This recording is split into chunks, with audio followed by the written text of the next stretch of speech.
أعوذ بالله السميع العليم من الشيطان الرجيم بسم الله الرحمن الرحيم والصلاة والسلام على أشرف المرسلين سيدنا ومولانا محمد وعلى آله وصحبه وسلم تسليما. السلام عليكم ورحمة الله تعالى وبركاته. وعليكم السلام. Chers frères, Masha'Allah, maintenant on va entrer dans la suite de notre dars qui s'intitulait sur comment reconnaître les obligations et éventuellement s'il y a des réparations, comment on peut réagir par rapport à ça. Voilà, nous avions partagé les obligations en deux groupes pour faciliter la compréhension et pour pouvoir retenir les obligations facilement. En bien rapidement, le premier groupe s'intitulait l'intention et al-takbiratul ihram, le premier takbir qui est une obligation. Tous les autres takbir c'est des sunnah. Al-Qiyamu, position debout, c'est une obligation. La Qira'at al-Fatiha, la récitation de la Sourate al-Fatiha, c'est une obligation. Mais aussi la récitation Sourate al-Fatiha en étant debout, c'est une obligation. Donc voilà, à tout manière, fait d'être tranquille, ne pas trop bouger. Et souvent, on voit, il y a des frères, ils se balancent, ils retournent le pied. Tout cela, ça fait pas partie des obligations. Sinon, al-maqboul, c'est quelque chose de détestable. Parce qu'en même temps que tu fais pas bien la prière, qui dérange ton voisin. Je vous avais dit le prophète Mohammed sallallahu alayhi wa sallam. Il y avait un fidèle qui était en train de prier, mais en priant, il tenait sa barbe. Le prophète, quand il a fini, il a dit Wallahu khashiyya. Si tu avais craint vraiment Allah subhanahu wa ta'ala, tu n'aurais pas tout ton corps ressentirait la prière, la crainte d'Allah subhanahu wa ta'ala. Souma al-ihtidal. Al-ihtidal, c'est très important. Car nous allons entrer sur un das qui est très important par rapport à l'ihtidal. Je donne un petit exemple. Si on devait s'asseoir pour le tashahhud et on se lève, on n'est plus dans l'ihtidal. Ça dépend maintenant si on a les mains et les genoux ont quitté le sol. S'ils ont déjà quitté le sol et qui étaient en position debout, tu peux plus, qui est en ihtidal. En recours, tu fais bien le recours. En situation debout, tu le fais par rapport aux obligations. Ensuite, donc voilà, dans le premier groupe, en position debout, toutes les obligations qui sont sur ces positions qu'on appelle le premier groupe. Maintenant, nous allons entamer le deuxième groupe de obligations qui seront à partir de recours à recours. À recours, aussi, se lever de ce recours-là. Rafiqou min ruku'i. Un recours, c'est une obligation fardun. Rafiqou min ruku'in fardun. Wa sujud fardun. Wa rafiqou minhu fardun. Donc nous avons cité en même temps 4. Le recours, c'est une obligation sur le deuxième groupe. Se lever de cette recours est une obligation. As-sujoud, la prosternation est une obligation. se lever de cette prosternation est une obligation. La deuxième prosternation aussi est une obligation. Il y a deux obligations là. Toutes les sujouds sont des obligations. Donc une fois que tu délaisses un sujoud, il faut l'amener parce que c'est un fard. Quand on parle de fard, on ne peut pas ne pas l'amener, omettre ça dans la prière. Il faut l'amener d'abord. Maintenant, si on doit faire un sujoud, ou bahliya, c'est après la question. Mais s'il s'agit des sunnahs qu'on n'a pas encore cités depuis qu'on fait les dars, Inch'Allah, on parle que des obligations, al-fara'id, toutes les obligations pour qu'on puisse les retenir. Maintenant, Masha'Allah, je crois que si on fait un petit peu de l'effort, on les a déjà retenus. Ce qui reste, c'est le deuxième groupe que je viens de citer, qui est à partir de recours et de se lever de ce recours, de sujoud, et de se lever sur ce sujoud, et en plus, tous les nombres de sujoud. S'il s'agit d'une prière de 2 rak'ah, c'est 4 sujoud. S'il s'agit d'une prière de 4 rak'ah, c'est 8 sujoud. Il ne sera pas accepté dans la prière qu'il y ait 7 sujoud au lieu de 8 sujoud. Masha'Allah. Donc, si quelqu'un, il est en prière, il a fait le takbiratul ihram, au lieu de réciter la Fatiha, ça arrive. Hein? Tout ce qu'on raconte, ça arrive. Il a sauté à Surat al-Fatiha. Il ne s'est pas rendu compte, il a commencé à réciter à Surat. À Surat al-Fatiha, c'est Alhamdulillah, Rabbil Alamin, jusqu'à Waladhalin. Tout le reste du Coran, c'est des surahs, ou bien des ayats. Donc, on voit la puissance, la majestuosité du Surat al-Fatiha. Il est court, ça fait 7 versets, et chaque verset, c'est une obligation aussi. Ça, il ne faut pas l'oublier. Tout le reste du Coran, tous les surahs, tout le nombre explosif comme ça, c'est des sunnahs. Voilà. Si le gars il vient, il fait le takbiratul ihram, il a oublié de réciter sur le Fatiha, il récite par exemple Al-Nashra jusqu'à la fin, après il fait le ruku. Il est en position de ruku. Et il se rappelle qu'il n'a pas récité sur le Fatiha. Il doit quitter cette position de ruku et se mettre debout et il récite la sourate al-Fatiha. S'il veut, il peut mettre une autre sourate et après il continue, il fait le ruku. Vous voyez? Il fait le ruku. Si par contre, il a oublié de réciter la sourate al-Fatiha, en allant s'incliner, il n'est pas arrivé sur le ruku, ses deux doigts, ses deux mains n'ont pas tenu les deux genoux. C'est là que l'Ihtidal est important. Là, parce qu'il n'est pas arrivé sur l'Ihtidal sur ruku. Il va se relever et il va réciter son Fatiha. Il n'a pas à revenir sur ce Fatiha. Il récite son Fatiha. Après, il fait le ruku et il ne va pas faire ni Ba'diya ni Habdiya. Si ça aurait été le cas. On a bien compris. Si on vient, on récite on nomme de réciter sur le Fatiha, on récite un surah. On a pensé réciter la Fatiha et au moment où on allait prendre les genoux, on se rappelle qu'on n'a pas récité sur le Fatiha. On fait comme ça. Et on récite sur le Fatiha. Après, on continue la prière. Tu ne dois rien comme réparation. Mais par contre, si tu viens, tu récites As-Surah, tu fais le takbiratul, tu récites As-Surah et tu fais un ruku jusqu'à ce que tu sois comme ça. Viens dans ce ruku.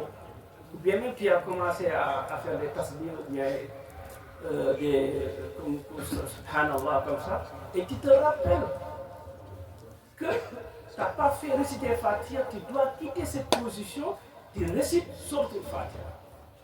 Après tu fais le ruku, après tu continues ta prière, après tu fais Al-Tahiyya. Vous voyez. Donc, par contre, si sur cette même situation, tu n'as pas récité sur le Fatiha et tu as fait le recours, tu as fait un tasbih et tu as quitté le recours, jusqu'à ce que tu sois debout comme ça et tu te rappelles que tu n'as pas récité sur le Fatiha, ce raka-là ne sera pas là. Tu ne peux pas revenir. Tu ne pourras pas revenir. Tu délaisses ce raka et tu en remplaces avec un autre raka. Et après tu fais un sujoud. C'est compliqué, mais c'est intéressant. Si on le suit, c'est intéressant.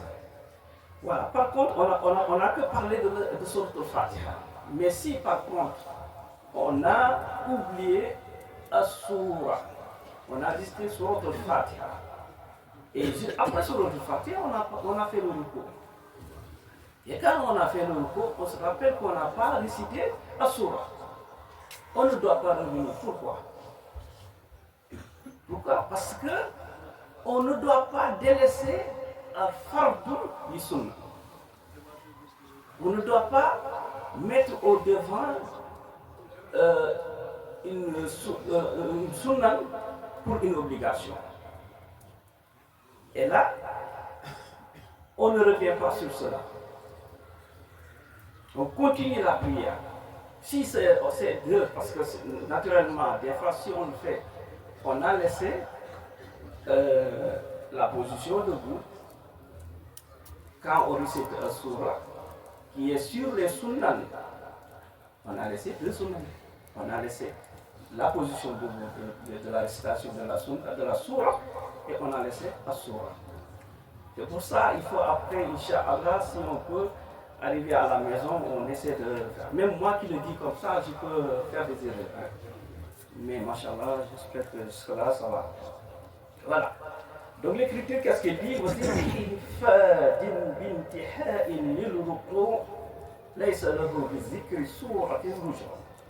C'est ce que je viens de dire. Celui qui est en position courbée, il est en repos et il se rappelle qu'il a récité que la sourate al-Fatiha, machallah, il n'a pas récité sourate al-Surah. Il s'agit d'une prière de 2 rakas. Les 2 rakas où on doit réciter sourate al-Fatiha et Surah. Là, il ne doit pas se lever sur cette position pour amener sourate et la Surah. Parce que la Surah, c'est quoi? C'est une sunna, c'est pas une obligation. Si il aurait oublié Sourate al-Fatiha et il avait récité que la Surah, là, il va quitter cette position immédiatement pour amener cette obligation qui est Sourate al-Fatiha. On a compris. Voilà. Il peut y arriver aussi, on récite la Sourate al-Fatiha avec tellement la tête qui est, tout ce qu'on a comme souci est distraction. On vient, on fait un takbiratul ihram, on récite Sourate al-Fatiha, on récite Sourate al-Surah. Au lieu de faire un rukû, on se courbe directement pour faire un sujoud. Vous voyez? On a fait la récitation de la Sourate al-Fatiha, on a fait un surah, mais on a omis de faire un rukû. Et on est allé faire un sujoud sans rukû. Qu'est-ce qu'on doit faire? On doit revenir sur nos pas. Se mettre debout et réciter et faire réciter quelque chose, parce que là, il est préférable de réciter quelque chose et après tu fais le rukû. Tu ne dois pas quitter le sol directement. Tu ne dois pas quitter. Tu dis, j'ai oublié de faire le rukû et je suis en position de sujoud. Qu'est-ce que j'ai fait? J'ai oublié de faire le rukû et je suis en position de sujoud. Qu'est-ce que j'ai fait? Je vais directement sur le rukû. En se levant, il faut ça? Non. Parce que là, quand tu le fais, tu ne vas pas suivre l'ordre. Parce que l'ordre est une obligation aussi. L'ordre, c'est quoi? At-takbiratul Sourate al-Fatiha, rukû, nul. Là, quand tu le fais, tu vas dresser une obligation qui est raf'u min ruku'i. Vous voyez, si on a récité la sourate al-Fatiha, on a récité la sourate, on doit faire un ruku'. Et par inattention, on n'a pas fait le ruku' et on est allé faire le sujoud. Et quand on est en position sujoud en disant Subhana Rabbiyal A'la, Subhana Rabbiyal A'la, et tiens, je me dis, j'ai pas fait le ruku'. Qu'est-ce que j'ai fait? Je vais quitter cette position ruku', mais non pas en se levant et tenant les genoux, mais en étant en position debout. Après, on fait le ruku'. Après, on se lève et on va faire un sujoud. Et cela va engendrer un sujoud. Je ne vais pas commencer par entrer dans les sujouds de Ba'diya pour ne pas vous déranger. Mais sur cette position, c'est comme ça que tu dois faire. Et Ba'da salam ou Khabda salam, après on va dire comment on va faire. On a dit la Fatiha, la position debout, un ruku'. Raf'u minhu, parce que raf'u minhu, c'est une obligation. Si on fait le ruku' et au lieu de retourner pour se mettre tenir debout, bil ihtidal, on plonge pour faire un sujoud, on a laissé une obligation qui est raf'u min ruku'i, on doit amener. Et si par contre quelqu'un il le fait sans amener cela, il a diminué dans la prière et s'il n'amène pas cette prière, ce sera nul. C'est pour ça que c'est très important. Maintenant, on est en position, mashallah, on a commencé la prière, on a fait la Fatiha, on a fait la Soura, on a fait un ruku', on a fait minhum min ruku'in, on est en position debout pour ihtidari, souvent, on est parti faire un sujoud. Et si on fait ce sujoud là, tiens, on fait une seule sujoud. Au lieu d'amener le deuxième, on a oublié et on s'est levé. Et on a commencé à réciter. Je dis, mais j'ai fait un sujoud. Qu'est-ce que j'ai fait? Je dois retourner sur mes pas, faire ce deuxième sujoud là et me lever.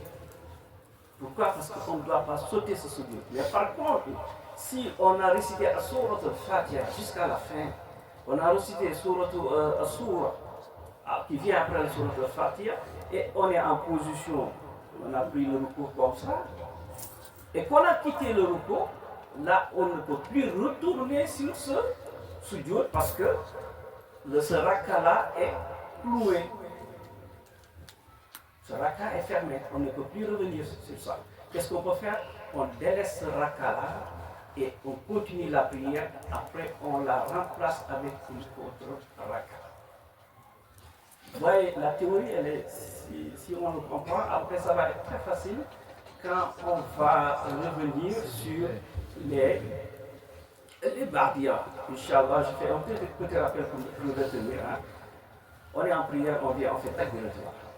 On n'a pas récité la sourate al-Fatiha, on a récité Soura et on fait le sujoud, on fait le ruku'. En position ruku', on n'a pas déjà quitté le ruku' et on se rappelle qu'on n'a pas fait sourate al-Fatiha. On quitte cette position ruku' pour amener à sourate al-Fatiha. Après, on fait le ruku'. Mais on a augmenté. On laisse ça en point d'interrogation pour à la fin si ça, on doit amener Habdiya ou Ba'diya. Parce qu'il y a une petite.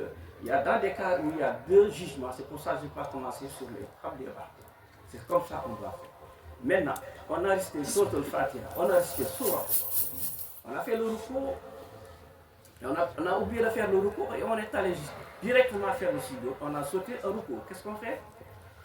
On doit se mettre position debout et on amène le ruku'. On ne doit pas quitter le sujoud et on vient faire le ruku'. Là, dans ce cas, on va omettre une obligation qui est de se lever. On doit mettre position debout, on va déranger l'autre. Et l'autre, c'est une obligation. On se met debout, on récite Fatiha, on fait le ruku' et après on va se mettre sur position debout, on fait le sujoud. C'est de la même manière si c'est le sujoud qu'on a oublié, on va revenir en arrière. Tant que ce raka-là n'est pas noué. Elle est nouée quand on quitte, quand les mains quittent le genou. Si les mains quittent le genou, on ne peut plus rattraper ce raka-là. On délaisse cette raka et on continue la prière. السلام عليكم ورحمة الله تعالى وبركاته. ربنا تقبل منا إنك أنت السميع العليم وتب علينا إنك أنت الغفور الرحيم واغفر لي وارحمني وأنت أرحم الراحمين. اللهم لا تدع لنا ذنبا إلا غفرته ولا هما إلا فرجته ولا دينا إلا قضيته ولا مريدا إلا شفيته ولا حاجة من حوائج الدنيا والآخرة إلا قضيتها يا أرحم الراحمين. وصل على النبي وسلم واقضي به حاجة كل مسلمين. سبحان ربك رب العزة عما يصفون والسلام على المرسلين والحمد لله.